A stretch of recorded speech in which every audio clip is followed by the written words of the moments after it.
ప్రభువును రక్షకుడైన యేసుక్రీస్తు వారి శ్రేష్టమైన నామంలో మీకు మా హృదయపూర్వకమైన వందనాలు, శుభములు మీకు చెల్లిస్తూ ఉన్నాం. క్రీస్తునందు ప్రియ దేవుని పిల్లలారా, లేఖనంలో మన దేవుని గురించిన విషయాలు తెలుసుకునేటప్పుడు ఆయన కన్నులు లోకమందంతట సంచారం చేస్తున్నట్టు దినవృత్తాంతముల 2వ గ్రంథం 16వ అధ్యాయం 9వ వాక్యంలో ఉంది.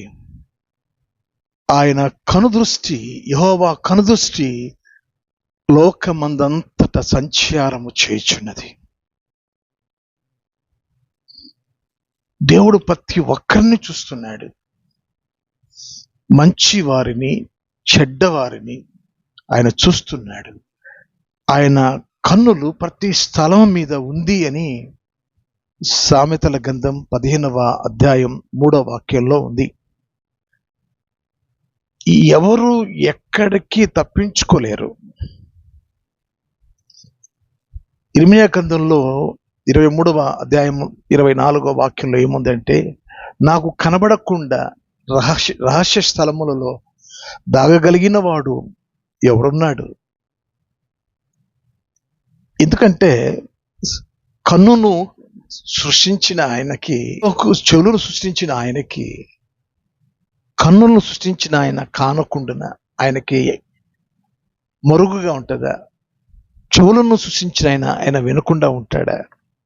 కాబట్టి కన్నులను సృష్టించిన దేవుడు కానకుండా ఉండలేడు, చూడకుండా ఉండలేడు.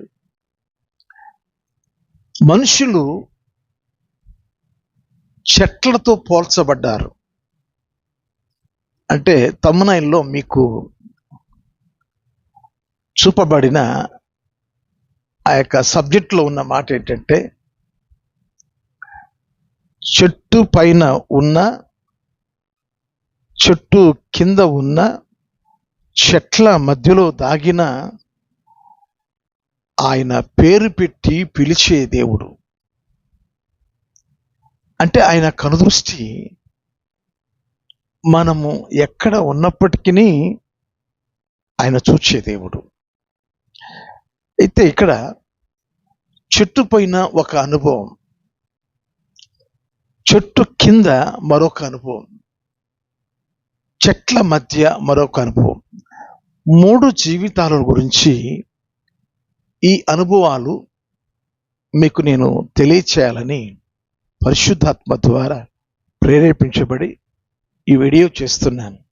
స్కిప్ చేయకుండా ఈ అనుభవాల్లో మన అనుభవం ఎలా ఉందో ఒకసారి మనం చూసుకుందాం. కాబట్టి చెట్లన్నీ కూడా సమావేశం వేసుకున్నాయట. మాకు రాజుగా ఉండు, మాకు రాజుగా ఉండని చెట్లన్నీ సమావేశం వేసుకొని మొదటిగా ఈ చెట్లు ఒలీవ చెట్టు దగ్గరికి వెళ్ళి, నీవు మాకు రాజుగా ఉండమని కోరినప్పుడు ఆ ఒలీవ చెట్టు ఇచ్చిన జవాబు, ఒలీవ చెట్టును అడిగినప్పుడు ఆ చెట్టు ఇచ్చిన జవాబు, నా తైలము నీయక మాని చెట్ల మీద రాజునై ఉండి ఇటు అటు ఊగుటకు నేను వచ్చేదనా అని వాటితో అనెను. నేను నా తైలాన్ని మానుకొని మీ మీద నేను ఏలుబడి చేయడానికి నేను రాలేను, నేను మానుకోలేను. తైలం ఇవ్వడం నేను మానుకోను. సరే, అంజూరపు చెట్టు దగ్గరికి వెళ్ళి నువ్వు మాకు రాజుగా ఉండమని అడిగినప్పుడు ఆ అంజూరపు చెట్టు ఏం చెప్పిందంటే, చెట్ల మీద రాజునై ఉండి ఇటు అటు ఊగుటకు నా మాధుర్యమైన ఫలమును నేను ఈక మానుదునా అని వాటితో అనెను. కాబట్టి నేను మాధుర్యమైన ఫలాలను ఇవ్వడం నేను మానుకోలేక, నేను అటు ఇటు నేను ఊగుతూ ఉండలేను, మీకు రాజుగా ఉండడానికి అటు ఇటు తిరగలేను అని అంజూరపు చెట్టు చెప్పింది. సరే, మూడవ చెట్టు ద్రాక్ష చెట్టు దగ్గరికి వెళ్ళి రాజుగా ఉండమని అడిగినప్పుడు ద్రాక్ష చెట్టు చెప్పిన జవాబు చూడండి. దేవునిని మానవులను సంతోషపెట్టు, నా ద్రాక్ష రసమును నేను ఇయ్యక మాని చెట్ల మీద రాజునై ఉండి ఇటు అటు ఊగుటకు నేను వచ్చేదనా అని వాటితో అనిను. ఈ ఒలివ చెట్టు రాజుగా ఉండడానికి ఇష్టపడలేదు, అంజురపు చెట్టు రాజుగా ఉండడానికి ఒప్పుకోలేదు, ద్రాక్ష చెట్టు కూడా ఒప్పుకోలేదు. ఒలివ చెట్టు అంటే యాజకత్వం చేసే లేవి గోత్రానికి సూచన. తర్వాత అంజురపు చెట్టు దేనికి సూచన అంటే ఇశ్రాయేలీలకు సూచన.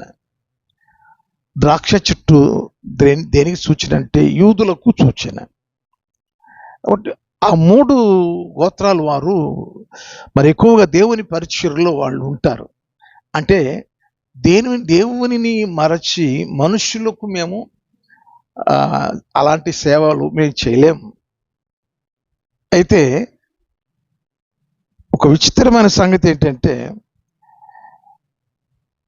చెట్లన్నీ నీవు వచ్చి మమ్మల్ని ఏలుమని ముండ్ల పొద యొద్ద మనవి చేయగా, ముండ్ల పొద మీరు నిజముగా నన్ను మీ మీద రాజుగా నియమించుకొన గోరిన యెడల రండి, నా నీడను ఆశ్రయించుడి, లేదా అగ్ని నాలో నుండి బయలుదేరి లెబానోను దేవదారు చెట్లను కాల్చివేయనని చెట్లతో చెప్పాను. అంటే ఇక్కడ ఒక దుర్మార్గమైన రాజును పోల్చి చెప్పడం జరిగింది. ఈ ముండ్ల పొద అంటే అబీమెలెకు రాజుతో పోల్చబడింది. నేను మిమ్మల్ని కాల్చివేస్తాను, నన్నుగా మీరు రాజుగా నియమించుకోకపోతే మిమ్మల్ని చంపుతాను. ఈ యోతాము అనే ఆ దైవదాసుడు ఈ స్టోరీ చెప్పాడు అర్థమవడానికి. ఇటువంటి అబీమెలెకులు ముండ్ల చెట్లు వంటి వారు.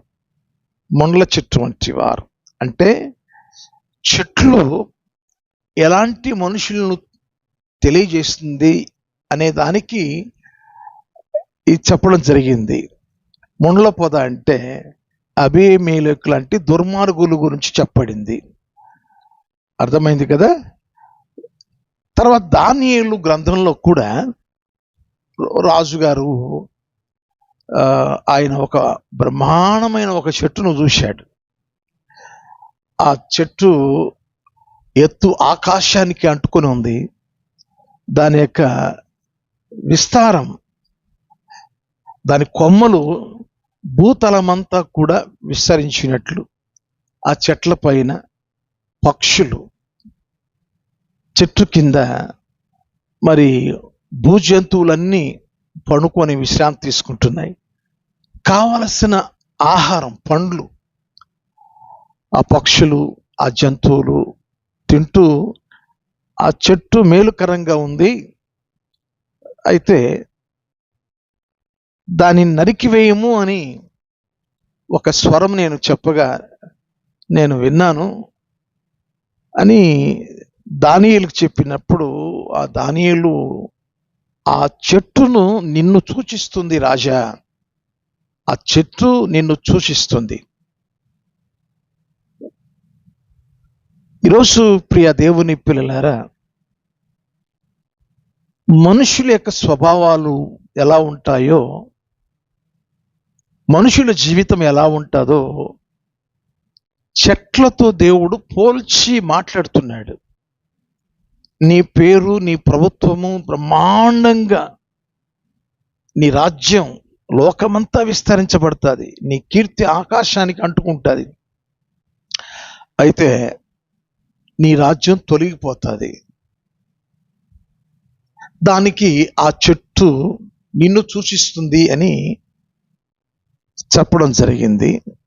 తర్వాత మార్కు సువార్త 8వ అధ్యాయంలో 24 వాక్యంలో బెత్సయిదా అనే ప్రాంతంలో యేసు ప్రభువారు వచ్చినప్పుడు ఒక గుడ్డివాణ్ణి ఇతన్ని బాగు చేయమని తీసుకొచ్చి ప్రభువు దగ్గర అప్పగించినప్పుడు, ఈ ఊర్లో కాదు వెలుపలకి నేను తీసుకెళ్తున్నానని ఆ గుడ్డివాన్ని వెలుపలకి తీసుకెళ్తాడు. తీసుకెళ్ళిన తర్వాత ఉమ్మి వేసి కళ్ళకు పూసినప్పుడు ఏం కనబడుతుంది అని చేతులుంచి ప్రార్థన చేసినప్పుడు ఏం కనబడుతుంది అన్నప్పుడు కళ్ళు అలా తెరిచాడు. మనుషులు చెట్ల వలె కనబడుచున్నారు.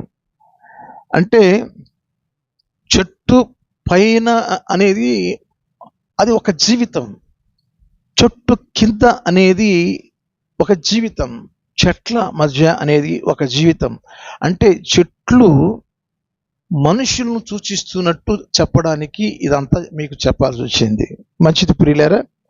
మరి చెట్టు పైన ఉన్నది ఎవరు? జక్కయ్య. జక్కయ్య స్టోరీ మీకు అంతా తెలుసు. జక్కయ్య స్టోరీ లూకాసు వార్త 19వ అధ్యాయంలో మొదటి నుండి 10 వాక్యాలు మీరు చదువుకుంటే జక్కయ్య స్టోరీ మీకు తెలుసు. అతడు ఎరుకో పట్టణస్థుడు. అతడు సుంకపు గుత్తదారి, ఇన్కమ్ ట్యాక్స్ ఆఫీసర్. అతడు ధనవంతుడు. అయితే ఆయనకు కోరిక కలిగింది, యేసు ఎవరో చూడాలి అనే కోరిక కలిగింది. ఆ కోరిక కలిగి మేడు చెట్టు ఎక్కాడు. అంటే మేడి చెట్టు దేనికి సాదృశ్యము అంటే, గతంలో చిన్నప్పుడు ఓ పద్యం మేము నేర్చుకున్నాం, అది జ్ఞాపకం ఉంది. మేడు పండు చూడ మేలుమై ఉండును, పొట్ట వీపి చూడ పురుగులుండును, పిరికివాని మదిని బింకమీలాగురా విశ్వదాభిరామ వినవరేమ. అంటే పైకి చక్కగా ధైర్యంగా ఉంటారు కానీ వారు లోపల బాగా పిరికివారు అని దాని అర్థం. అంటే పైకి బహు ధైర్యస్తులు కనబడతారు కానీ లోపల భయస్థులు. ఆ జీవితాన్ని తెలియజేసేది ఈ మేడి చెట్టు. పైకి అందంగా ఉంటారు కానీ లోపల భయంగా విచారంగా ఉంటారు. అవును, ఈరోజు ప్రియ దేవుని పిల్లలారా, ఏంటి అతనిలో ఉన్న భయం ఏంటి? బైబిల్ ఏం చెప్తుందంటే 14వ కీర్తన 4వ వాక్యంలో ఏముంది అంటే, యెహోవాకు ప్రార్థన చేయక ఆహారము మృంగునట్లు నా ప్రజలను మృంగుచు పాపము చేయవారికి తెలివి లేదా? పాపం చేయవారు బహుగా భయపడుతారు. పాపం చేసేవాడు బహుగా భయపడతాడు. మనుషుడు పైకి ధైర్యంగా ఉంటాడు కానీ పాపం చేసేవాడు లోపల భయపడతాడు. ఎందుకంటే అతడు అక్రమకారుడు. జక్కయ్య అక్రమకారుడు. జక్కయ్య అన్న మాటకు అర్థం పవిత్రుడు. అతడు పేరుకు పవిత్రుడు కానీ లోపలంతా కూడా పాపపు జీవితం, అన్యాయపు జీవితం, అక్రమపు జీవితం. పైకి మేడి పండుగా చక్కగా ఉన్నాడు, లోపలంతా కలుషితమైన జీవితం. కాబట్టి యేసు ఎవరో చూడాలని ఆ వాంఛను దేవుడు చూచాడు. చూచి దిగిరా అన్నాడు.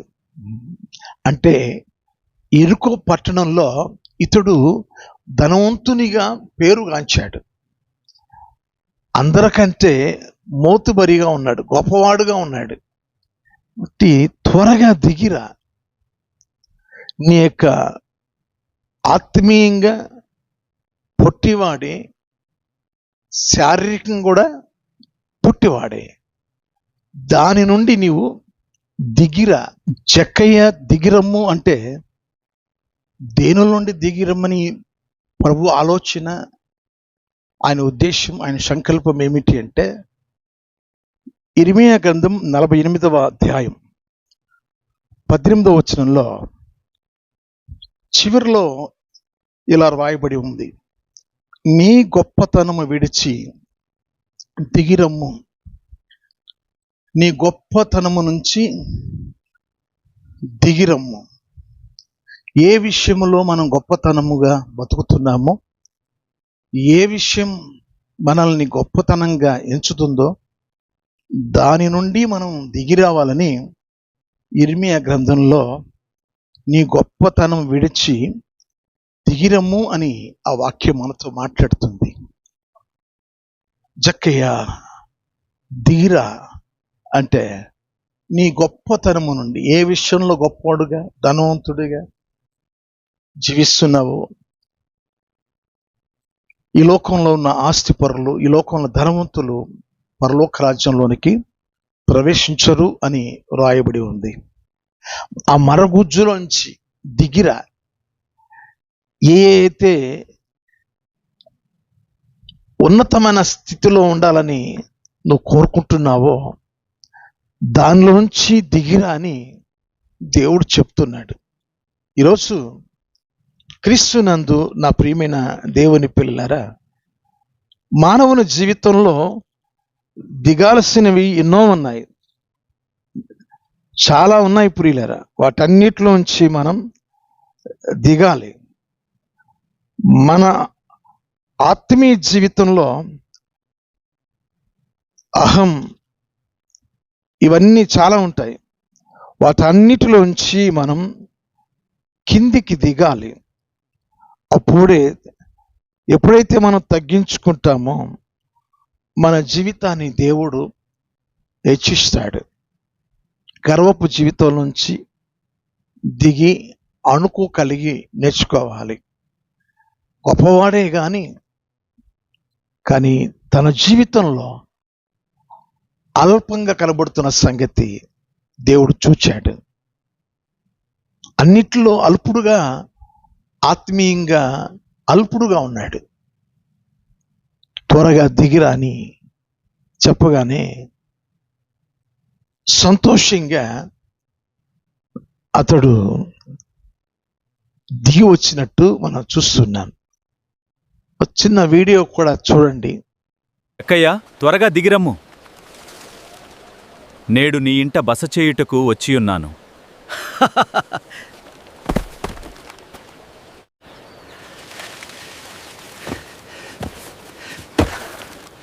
Yes, Lord, come to my house. చూశారు కదా, సంతోషంగా దిగి ఆ వీడియోలో కూడా తన ఇంటికి తోడుకొని వెళ్ళాడు. చూడండి, ఎప్పుడైతే మన అహము నుండి, మన అజ్ఞానంలో నుండి వేటినైతే మనం గొప్పగా అనుకుంటున్నామో వాటన్నిటి నుండి మనం దిగినప్పుడు మన జీవితంలో ఎత్తైన జీవితాన్ని, ఆత్మీయ జీవితాన్ని, ఆ మరగుజ్జుగా ఉన్న ఆ పొట్టితనాన్ని తీసేస్తాడు. చూడండి, ఆయన ఎప్పుడైతే ఆ ఇంట్లో అడుగు పెట్టాడో తన అన్యాయపు జీవితాన్ని ఒప్పేసుకున్నాడు.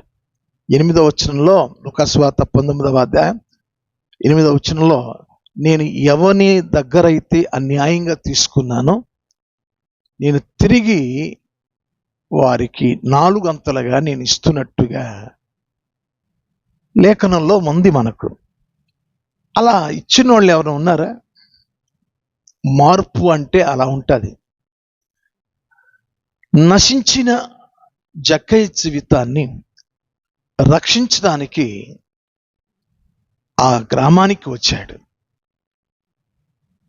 దేవుని మహాకృపను బట్టి నిజముగా పేరు తగినట్టుగా పవిత్రుడిగా తన జీవితాన్ని దేవుడు మార్చాడు.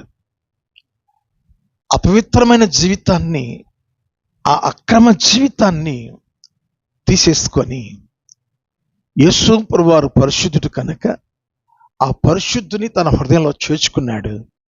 తనలో ఎటువంటి మార్పు అంటే విప్లవాత్మకమైన ఆత్మీయ మార్పు తన జీవితంలో ఎప్పుడైతే వచ్చేసిందో అనేకులకు మాదిరిగా నిలబడ్డాడు.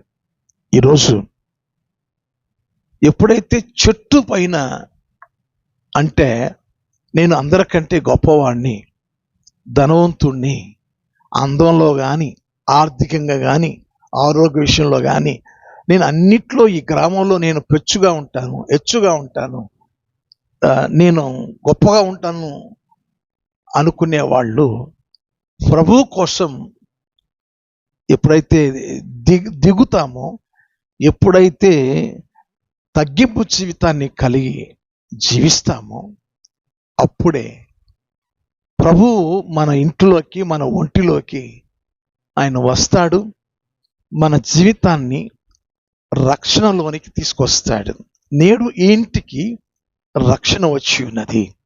అవును, పైన ఉన్న జక్కయ్యను పేరు పెట్టి పిలిచాడు. అతనికి ఆశ్చర్యం అనిపించింది. జక్కయ్య, త్వరగా దిగుము, నేడు నీ ఇంట బస చేయుటకు వచ్చాను. ఆ మాటే తన జీవితాన్ని మార్చివేసింది.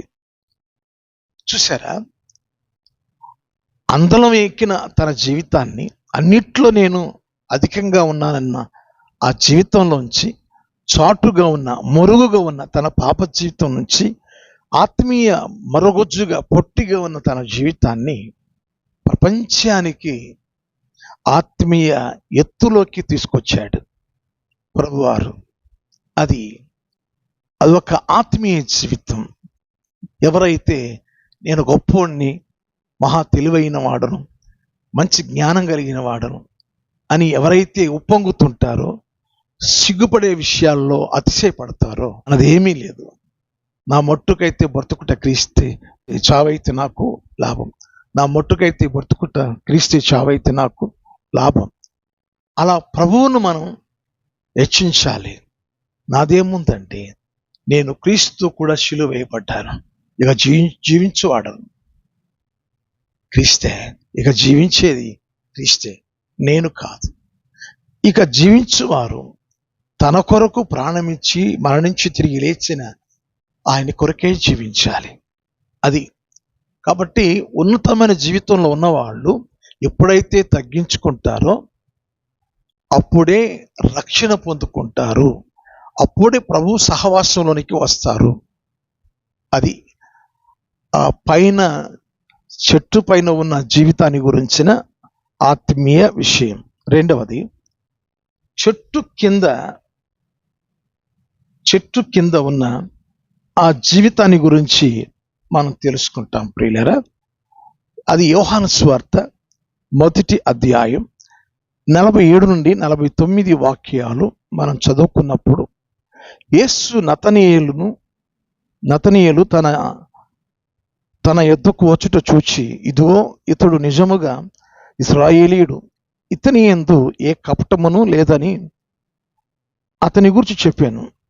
నన్ను నీవు ఎలాగూ ఎరుగుదువని నతనీయేలు ఆయనను అడుగగా, యేసు, పిలుపు నిన్ను పిలువక మునిపే నీవు ఆ అంజరపు చెట్టు కింద ఉన్నప్పుడే నిన్ను చూచి తిని అతనితో చెప్పాను. నతనీయేలు, బోధకుడా, నీవు దేవుని కుమారుడు, ఇశ్రాయేలు రాజు అని ఆయనకు ఉత్తరం ఇచ్చాను. చెట్టు కింద నతనీయేలు. ఏ చెట్టు? అంజరపు చెట్టు. అంజరపు చెట్టు దేనికి సాదృశ్యం? ఇశ్రాయేలుకు సాదృశ్యం. ఇశ్రాయేలు అనగా మోసగాడైన యాకోబు రాత్రంతా పెనుగులాడి జయ జీవితాన్ని పొందుకొని, నీవు నన్ను ఆశీర్వదిస్తేనే గాని వదిలిపెట్టనని చెప్పిన ఆ యాకోబు ఇశ్రాయేలుగా దీవించబడ్డాడు. అంటే ఆ చెట్టును దేనికి సాదృశ్యము అంటే, ఆశీర్వదింపబడిన ఇశ్రాయేలు జీవితానికి సాదృశ్యం. ఏ చెట్టుని కిందికి వచ్చాడు? ఆశీర్వాదం కిందికి వచ్చినాడు. ఆశీర్వాదం అంటే చాచిన చేతులు. ఆ చెట్టు దేనికి సూచిస్తుందంటే, దేవుని చేతులను సూచిస్తుంది. ఏ చేతులు కిందకి రావాలో, ఏ చెట్టు కిందికి రావాలో నతనీయేలు ఆ చెట్టు కిందికి వచ్చి దీవించబడ్డాడు, ఆశీర్వదించబడ్డాడు, బహుగా దీవించబడ్డాడు. అవును, ఆ చెట్టు కింద నువ్వు ఉన్నప్పుడే నేను నిన్ను చూచితిని అని నతనీయులతో మాట్లాడాడు. ఈరోజు ప్రియ దేవుని పిల్లలారా, మనం యెషయా గ్రంథాన్ని మనం చదివినప్పుడు 14వ అధ్యాయం,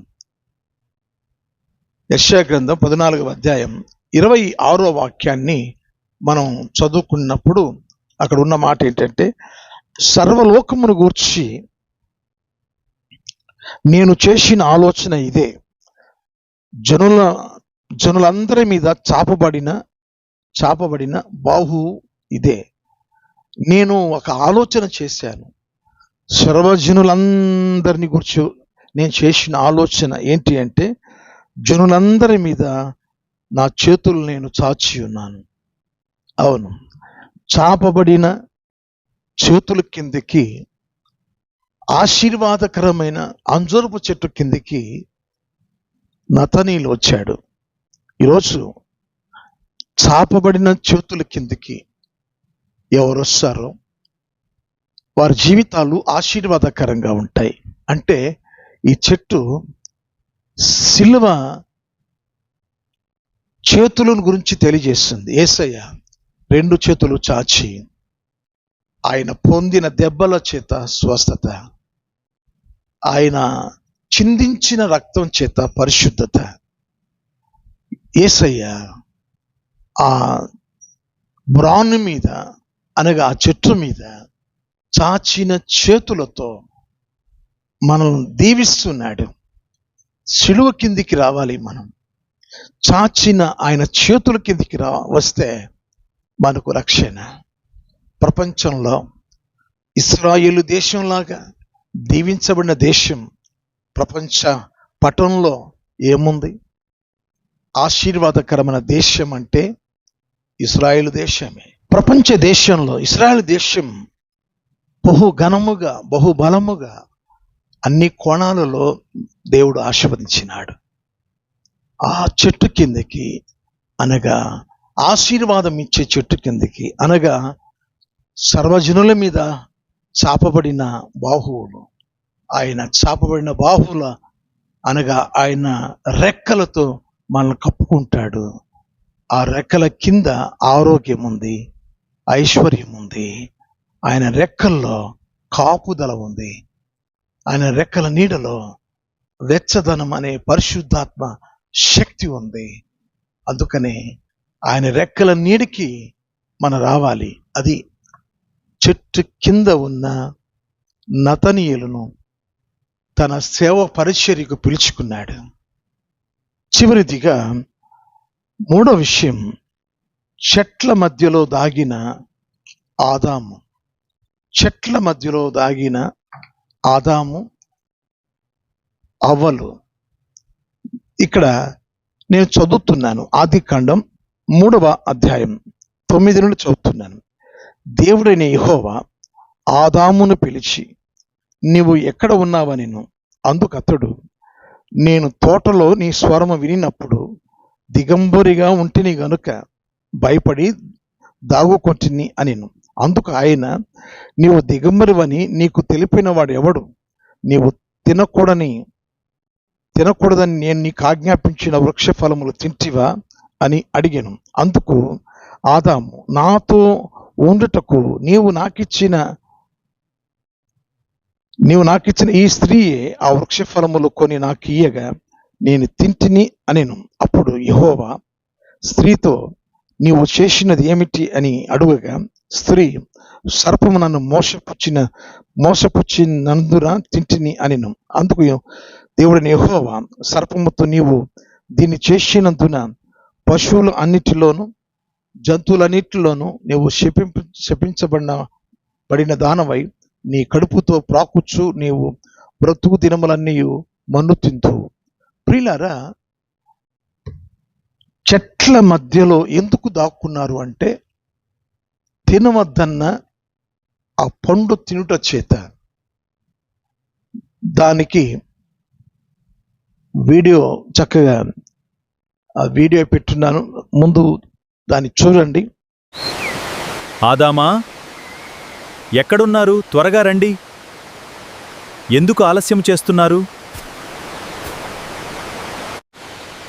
నీవు నేను తినవద్దని ఆజ్ఞాపించిన ఆ చెట్టు ఫలములను తిన్నావా? నాతో ఉండటానికి నీవిచ్చిన ఈ స్త్రీయే ఆ పండును నాకివ్వగా నేను తిన్నాను. మీకు చక్కగా క్లియర్గా అర్థమవుతుంది.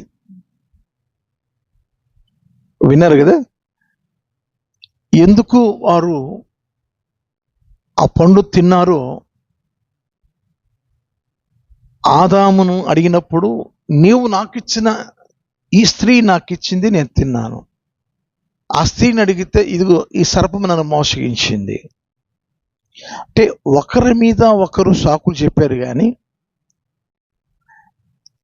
వారు ఒప్పుకోలేదు. అంటే చెట్ల మధ్య దాగిన జీవితం దేనికి సాదృశ్యము అంటే, చాలామంది వారి తప్పిదాలు వాళ్ళు ఒప్పుకోరు. అతిక్రమములను దాచిపెట్టువాడు వర్తిలడు, వాటిని ఒప్పుకొని విడిచిపెట్టువాడు కనికరం పొందును అని లేఖనంలో ఉంది. 28వ అధ్యాయం సామెతల గ్రంథంలో 13వ వాక్యంలో మనం చూడొచ్చు. అతిక్రమం దాచిపెట్టువాడు. వీళ్ళు ఆదాం గారిని అడిగితే భార్య మీద చెప్పాడు, భార్యని అడిగితే సర్పం మీద చెప్పింది. ఒకరికొకరు మరి సాకులు చెప్పుకున్నారు కానీ ఇది తప్పు అని వాళ్ళు ఒప్పుకోలేదు. కనుకనే చెట్ల మధ్య జీవితం అంటే మనుష్యులు ఈ లోకంలో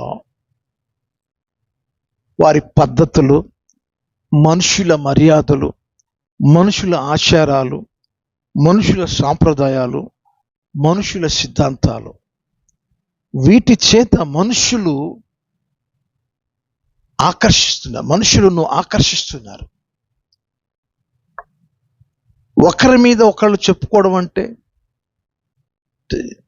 మనుషుల చాటుకు వెళుతున్నారు. మనుషుల పద్ధతులు, మనుషుల మర్యాదలు, మనుషుల ఆచారాలు, మనుషుల సాంప్రదాయాలు, మనుషుల సిద్ధాంతాలు దేవుని దగ్గరికి రానివ్వకుండా అవి అడ్డుపడుతున్నాయి. కనుకొని ఆ తోట నుండి బయటికి దేవుడు నెట్టేశాడు.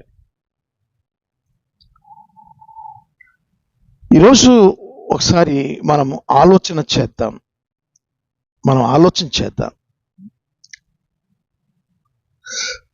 నెట్టివేయబడిన తర్వాత